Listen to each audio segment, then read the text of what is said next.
Nobody in the room looked at the car, except one man. Scrap metal. No value here. Thank you for letting me know.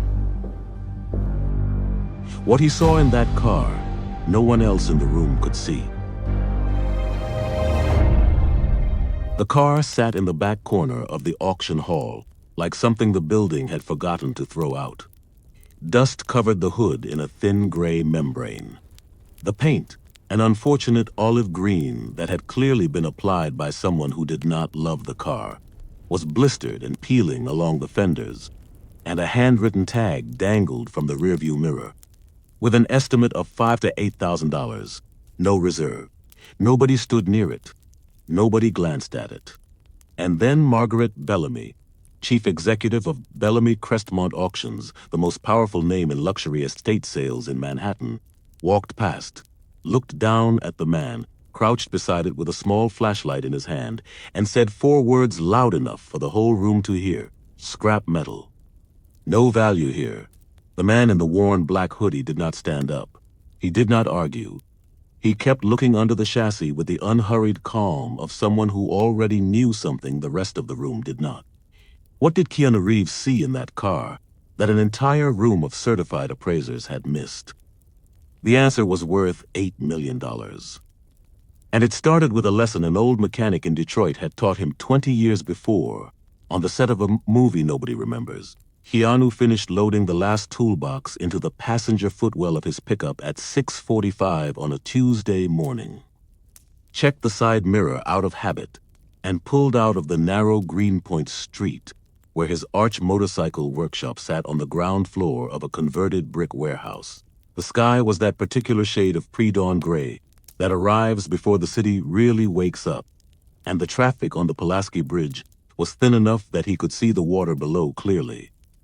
Lila sat in the passenger seat beside him, 6 years old, her stuffed red fox, named Marbles, tucked under one arm.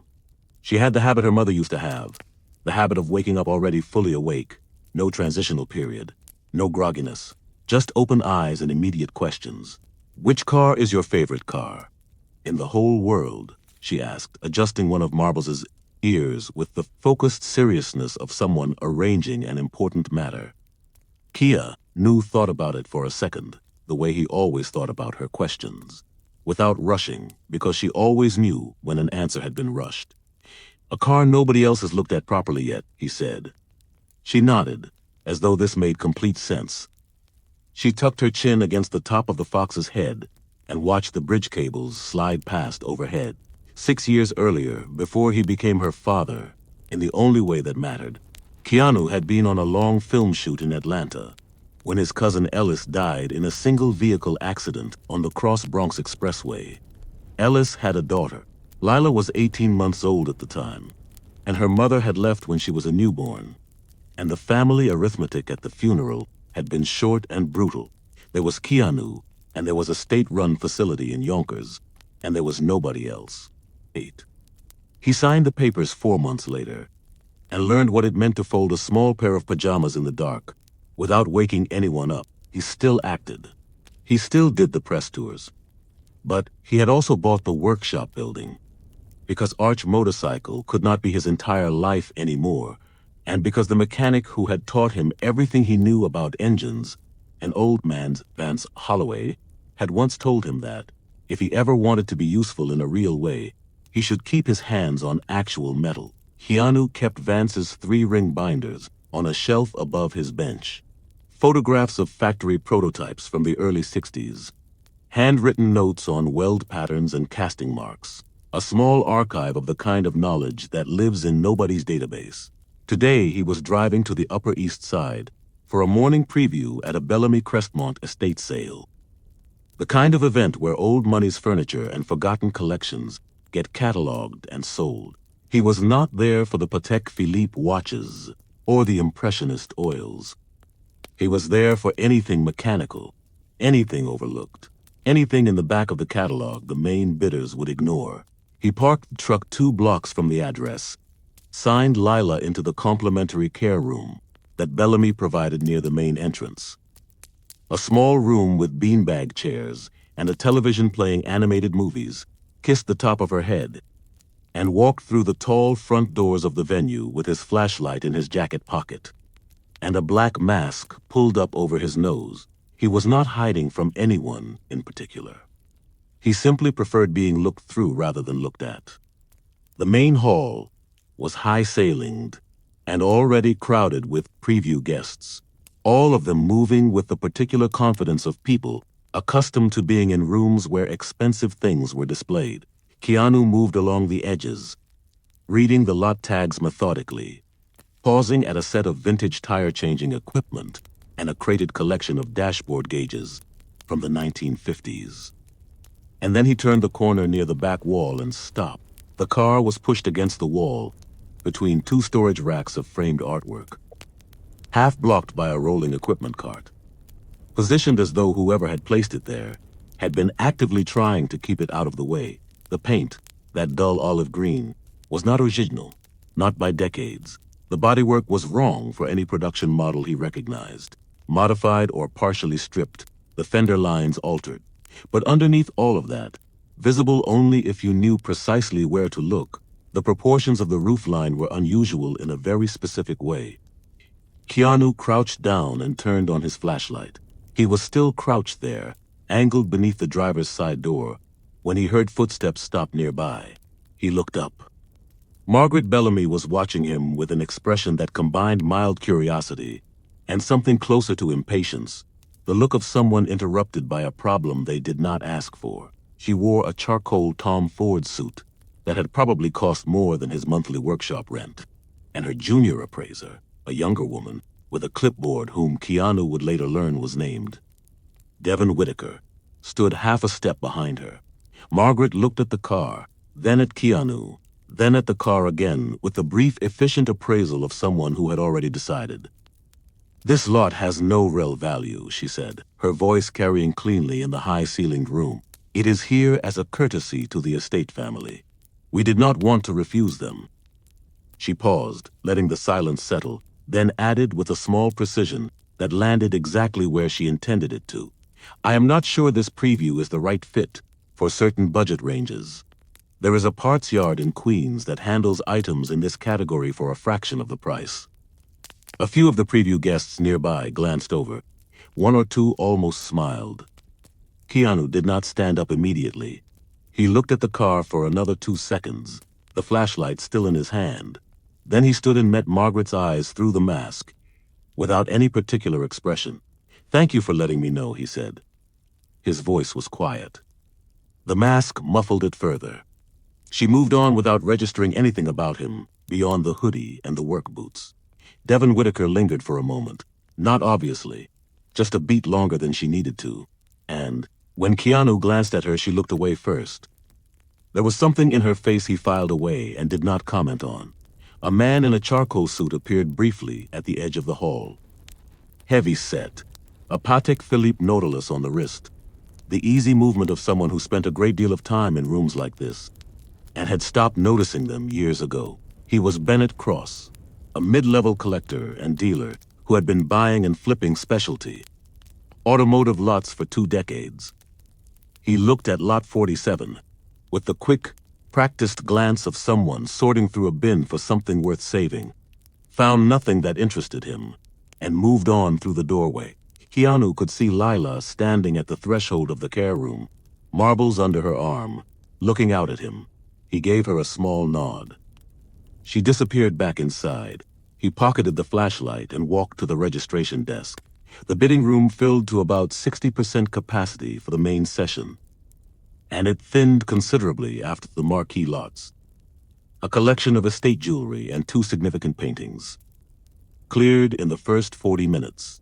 Lot 47 was called near the end of the session, after the crowd had redistributed into smaller clusters of people checking their phones and finishing their coffee.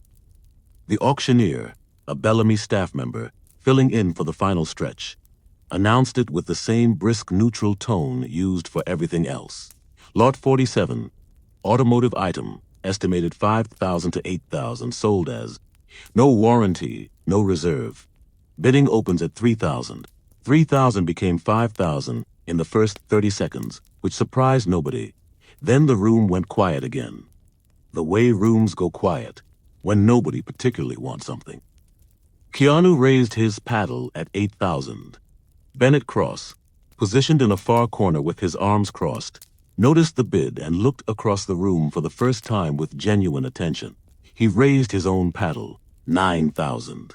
With the automatic reflex of a man who disliked losing to anyone, even things he did not actually want. 11,000, Keanu said. Bennett Cross studied him across the room. The hoodie, the careful posture, the way the man was watching the car rather than the auctioneer. Then he set his paddle down on the armrest. Not worth it, his expression said. Whatever this is, it is not worth a bidding war. The gavel came down. Devon Whitaker handled the paperwork at the side table, and she slid the bill of sale across the counter without making it obvious that she was watching his face. He pulled the mask down to sign. She read the signature. She paused. She read it again. She did not say anything, but the small professional smile she had been wearing went still around the edges, the way a smile goes still, when the muscles underneath learn something the face is not yet allowed to react to. What did you see in it? She asked, quiet enough that it would not carry. I am not certain yet, Keanu said, but I think I will know by the end of the week. She slid him the receipt without another word. Lila was waiting by the main entrance with a volunteer, marbles on her shoulder, watching the loading crew attach the small crane hook to the car's chassis. It is really dirty, she said when he lifted her up so she could see better. It has been waiting a long time, he said. He buckled her into the truck, glanced in the rearview mirror at the car now secured on the flatbed behind them, and drove back across the bridge toward Brooklyn. He worked alone in the workshop that first night after Lila was asleep upstairs. The overhead LED bars turned the space a clean, shadowless white, and Keanu moved around the car in a slow, outside-in pattern, the same approach Vance Holloway had always used, starting with the body and working toward what the body was hiding. The welds on the inner structure were the first thing. Not amateur work, not production line automation. These were hand-supplied spot welds with a distinctive spacing pattern that dated to a specific period and a specific tier of fabrication. Professional race team construction, early 60s. He photographed everything with his phone, each frame composed carefully enough that the resolution would hold under magnification. He worked without music, which was his habit. When something required the kind of concentration that sound interrupted, he opened the hood. The engine block sat in the bay with the quiet authority of something built to do one specific thing extremely well. He angled the flashlight toward the left face of the block, the inner surface, the one most people ignored because it faced the firewall and required you to essentially put your head inside the engine bay to see it. The casting mark was there, pressed into the iron in raised numerals. ZO3 1963, March of 1963. Keanu did not make a sound. He held the light steady and read the mark 3 times. Vance Holloway had described this mark in an old VHS tape that Keanu's housekeeper had digitized for him. Years ago, a tape Keanu had watched so many times he could recite the relevant section from memory. If you ever find a block cast in March of 63, with the CGT prefix on the chassis, you look for the chassis plate immediately. Do not stop for anything. He withdrew his head from the engine bay, stood up straight, and for a moment he simply breathed. The chassis plate, in the standard location, had been removed. The mounting holes were there, slightly darkened with age, the thread pattern intact, but empty. This was not unusual for a car that had passed through many hands over 60 years. What mattered was the secondary location. Factory race cars of that era almost always had a backup identification point, a fallback stamp applied by the build team, placed somewhere inconvenient enough that a casual disassembly would miss it. Keanu removed the glove compartment housing, 4 screws, a 10-minute job. He reached into the recess behind it with a handheld lamp. The stamp was there, cut directly into the frame rail, 6 characters, CGTR 0001. He sat down on the workshop floor with his back against the rear wheel and stayed there for a while. CGTR 0001, the chassis number of the Callaway GTR 0, the only one ever built, the car that the historical record said had burned in the Callaway Racing warehouse fire on the 14th of November 1965. He got up, went back to the firewall, and checked the third thing. Behind the engine bay, pressed between the two layers of the firewall structure, a hand-welded reinforcement bar ran diagonally across the upper section. The weld angle was not perfectly symmetrical. It was not meant to be.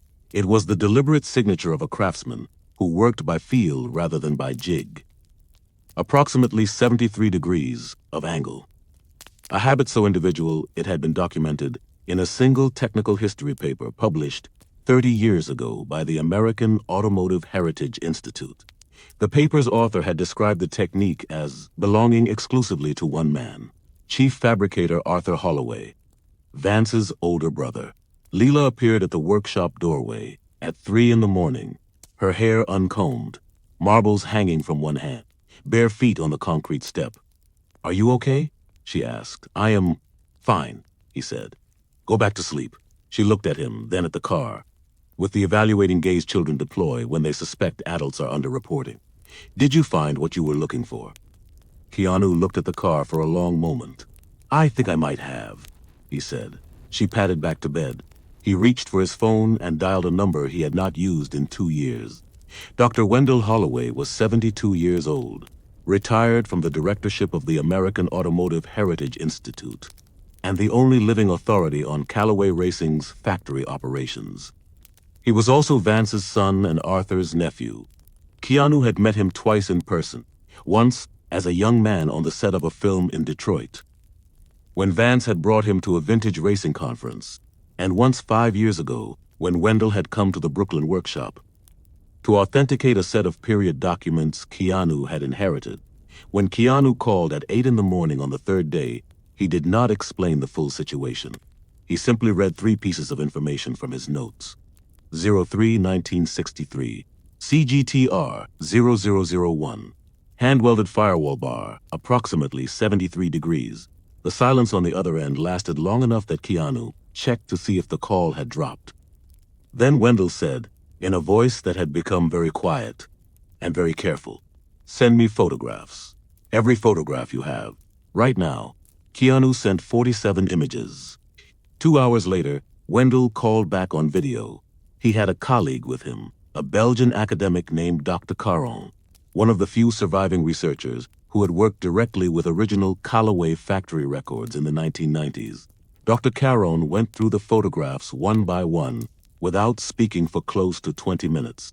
When he finally did speak, it was in accented but precise English, and he addressed his first comment not to Keanu, but to the image of the firewall bar on the screen in front of him.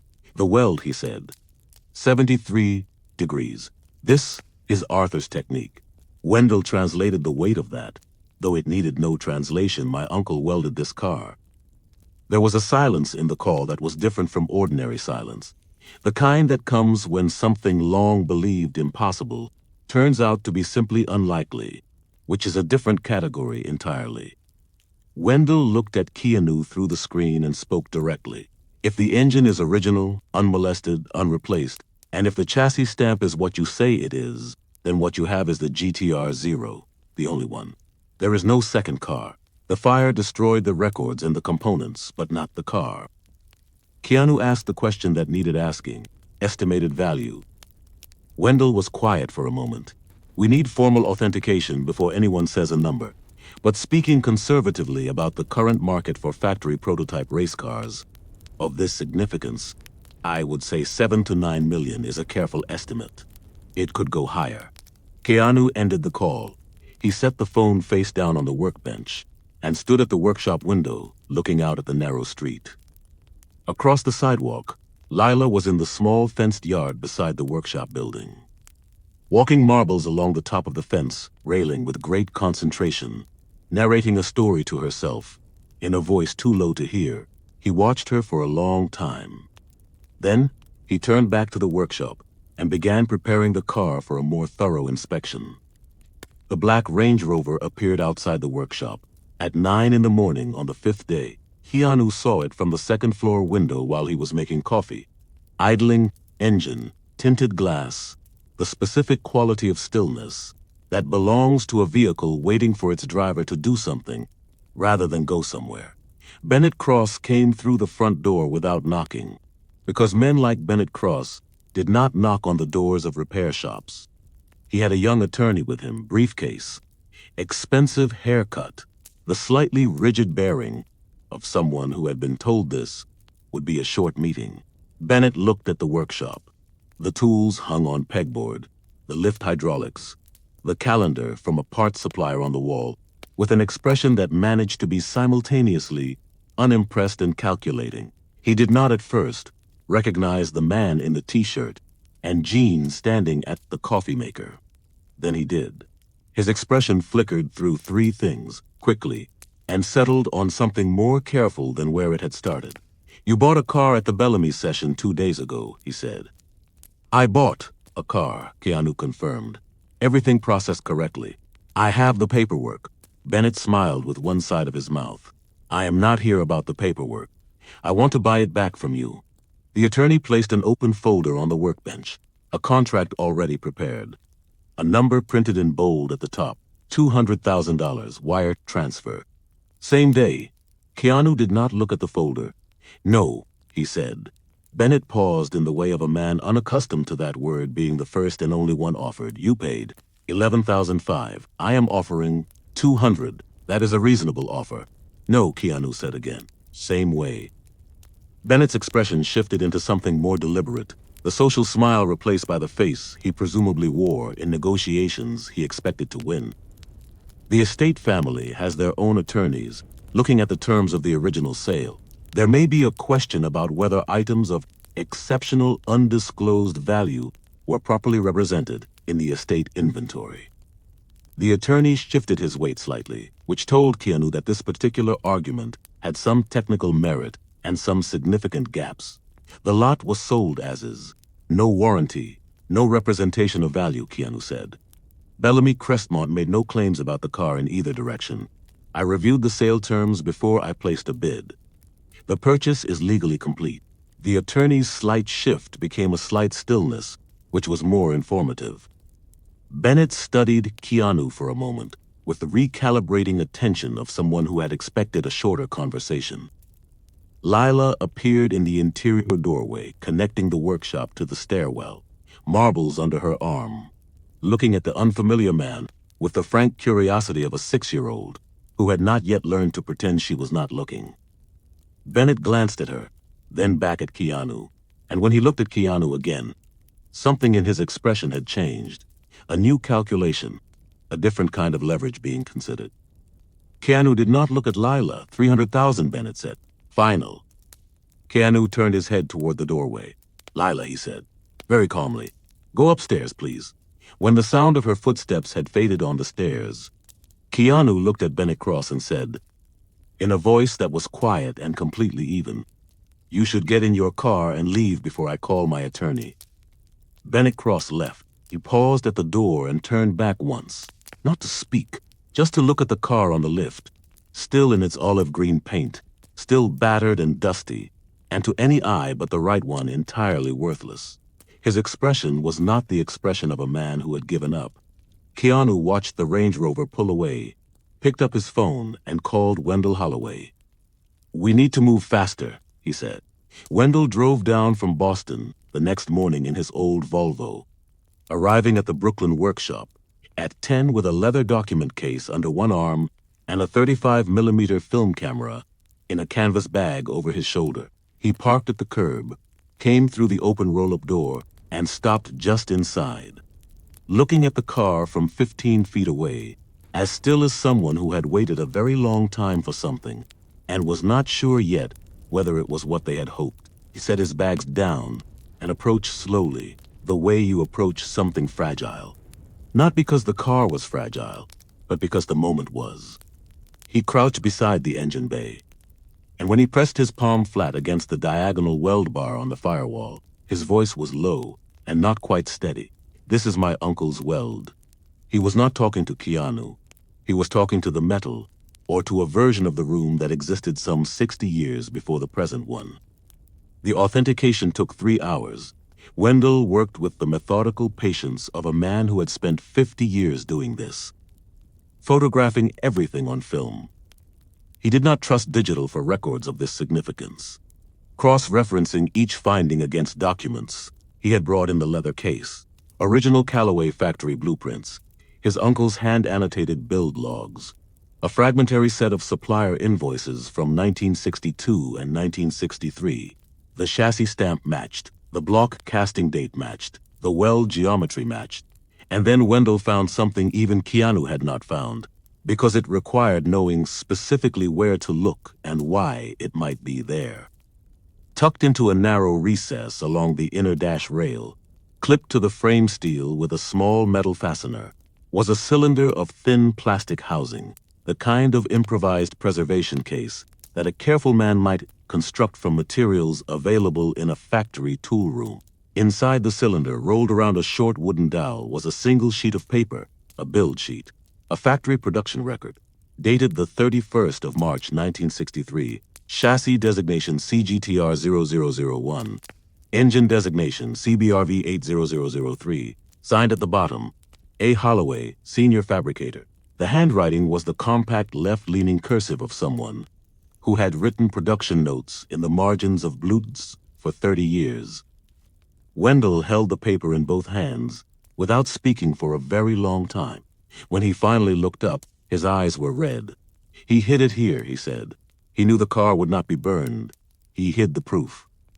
Keanu stood at the doorway of the workshop, hands in his pockets, the late afternoon light coming in at an angle across the floor. The Lila had come down from upstairs and was standing beside him, her small hand wrapped around two of his fingers, watching the old man at the workbench with the gravity of a child who understood that something important was happening, even if she could not name it.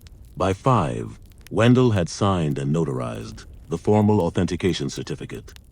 The document stated, in the precise and unambiguous language of someone who had spent a career preparing to write exactly this sentence, that the vehicle bearing chassis number CGTR 0001, engine casting dated March 1963, and factory build sheet signed by Arthur Holloway was the Callaway GTR 0 factory prototype, the only surviving example, and that its estimated fair market value in the current collector automobile market fell between $7.5 and $9 million, with potential for a higher realized price at auction.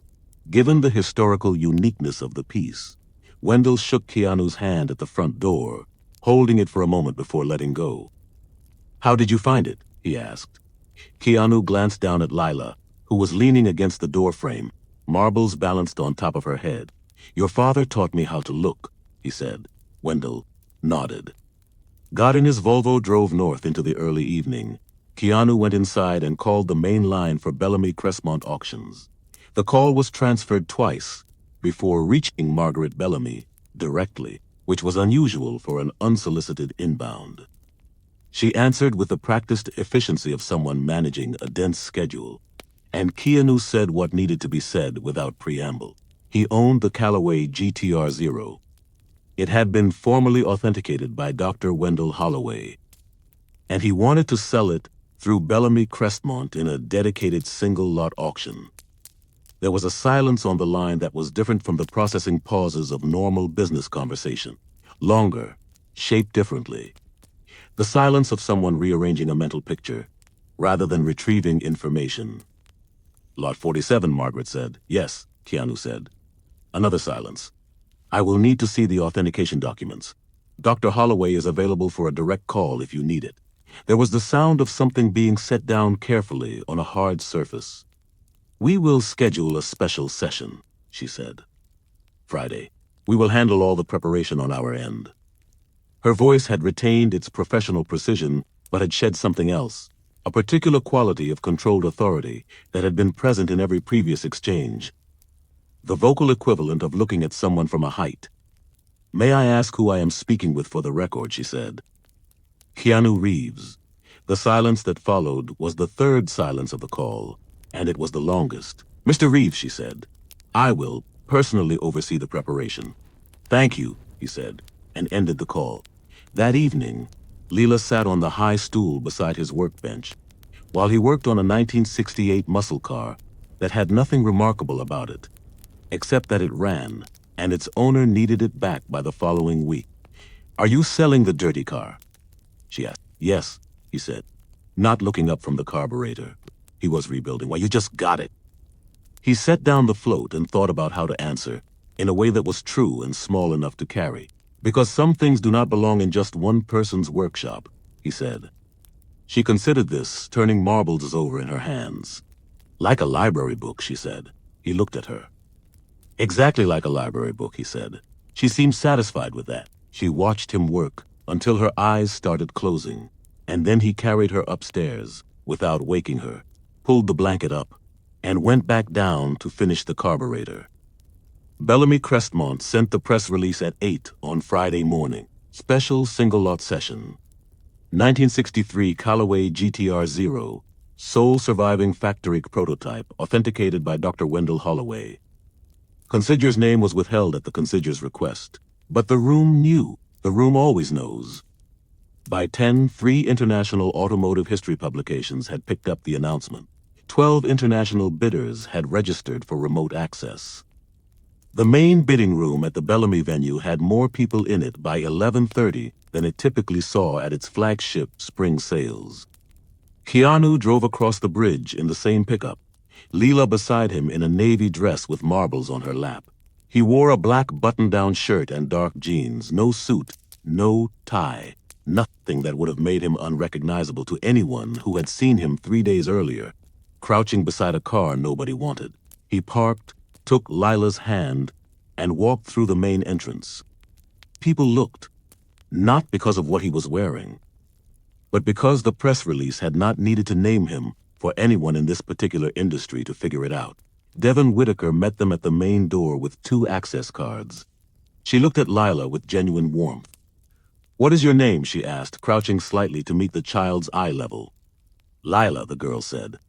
"And this is Marbles." Devon smiled the kind of smile that belongs to a person rather than a professional role, and led them to the seller's waiting area, a quiet room off the main hall with upholstered chairs and a window overlooking the street.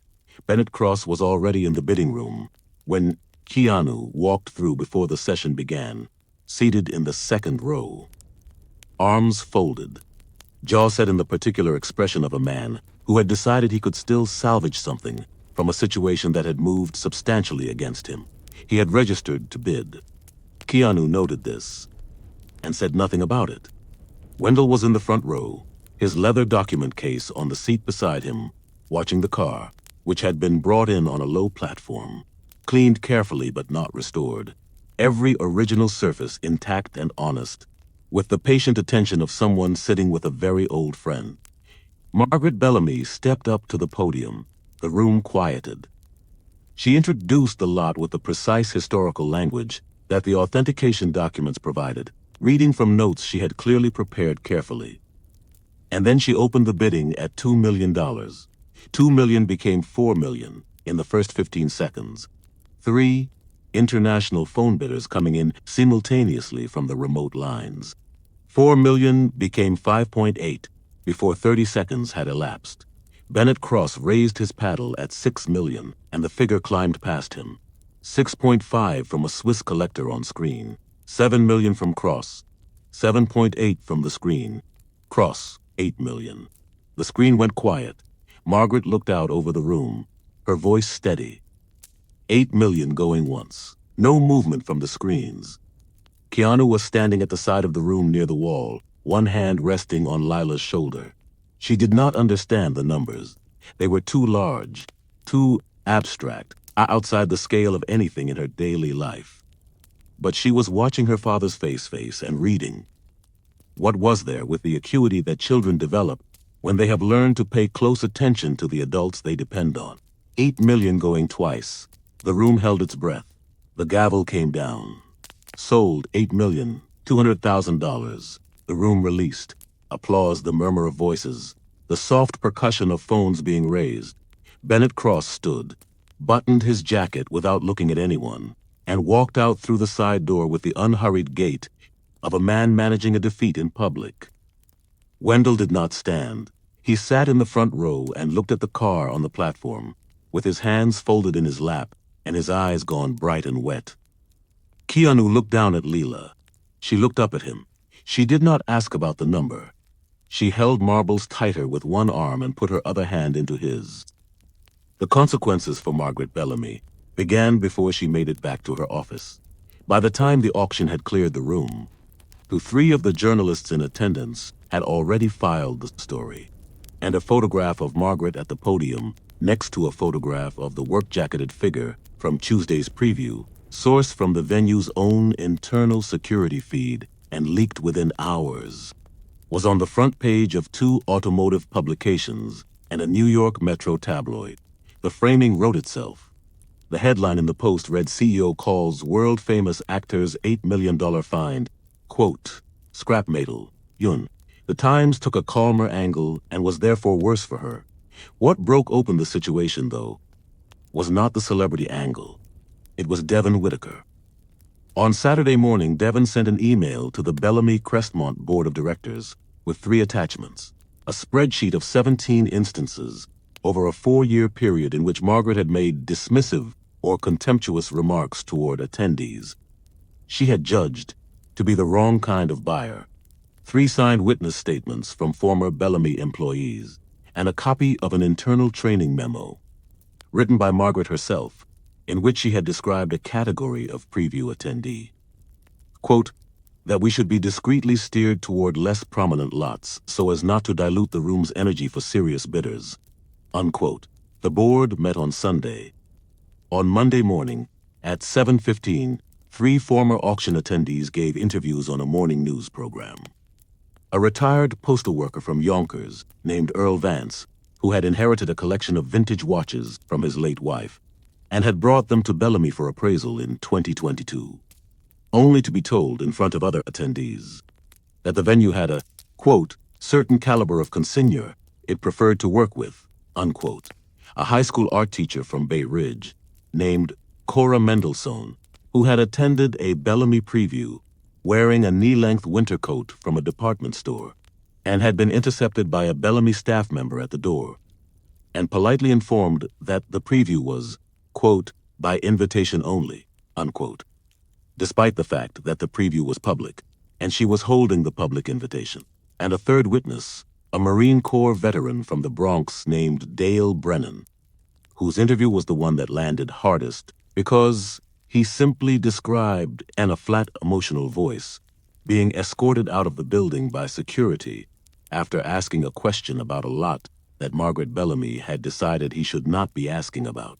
By Monday noon, 4 longtime Bellamy clients, 3 of whom were named in the trade press as significant private collectors, had publicly announced they were terminating their consignment relationships. By Tuesday afternoon, the board had asked for Margaret's resignation. She did not resign, not at first. In a written statement issued through her personal attorney, she said that her remarks had been, quote, taken out of context, unquote, that her management approach reflected, quote, industry standard practices regarding clientele curation, unquote, and that she stood by, quote, every professional judgment I have made in the service of protecting the standards of this institution, unquote. She did not apologize. She did not acknowledge a single individual she had insulted. She did not name Keanu Reeves or Earl Vance or Cora Mendelssohn or Dale Brennan. The board terminated her contract on Wednesday morning for cause, citing the training memo. She lost her severance package, her equity stake, and the non-compete buyout that her contract would otherwise have triggered. She filed a wrongful termination suit 2 weeks later. It was dismissed at summary judgment 6 months after that. The judge's written opinion contained a sentence that the trade press quoted for years afterward, to the effect that the plaintiff's own contemporaneous writings, when entered into evidence, constituted the most efficient case for her dismissal that the defense could possibly have hoped to present. 6 months after the auction, the Bellamy Crestmont board promoted Devon Whitaker to interim CEO. She accepted on the condition that the company adopt a new internal standard, which the trade press began calling the Whitaker Protocol. Every employee was retrained. The hiring criteria for floor staff were rewritten. The complimentary care room near the entrance was renovated and expanded, and a small brass plate was installed above the doorway with no name on it, just a date. The date of the Friday afternoon auction, the first preview session held under the new protocol, included by no particular coincidence a 65-year-old machinist from Detroit, who had brought his late father's collection of mechanical drafting tools for appraisal. Nobody laughed. Nobody glanced sideways. Devon walked over to him personally and shook his hand and asked him about his father. Keanu did not attend any of the subsequent press cycles. He did not give an interview. He did not write a social media post about what had happened. When a reporter from a major paper asked him in the lobby of his agent's office whether he had any comment on Margaret Bellamy's dismissal, he looked at her for a moment with that particular, unhurried calm that the room had not known how to read on the Tuesday morning in the back corner of the auction hall. He said, "I have nothing to add." The reporter, who had expected something, looked down at her notepad and then back up, and he had already walked past her toward the elevator. That same afternoon, he took the F train from 57th Street back to Greenpoint, the way he always did. He carried a small canvas bag with a sandwich from the deli around the corner from his agent's building.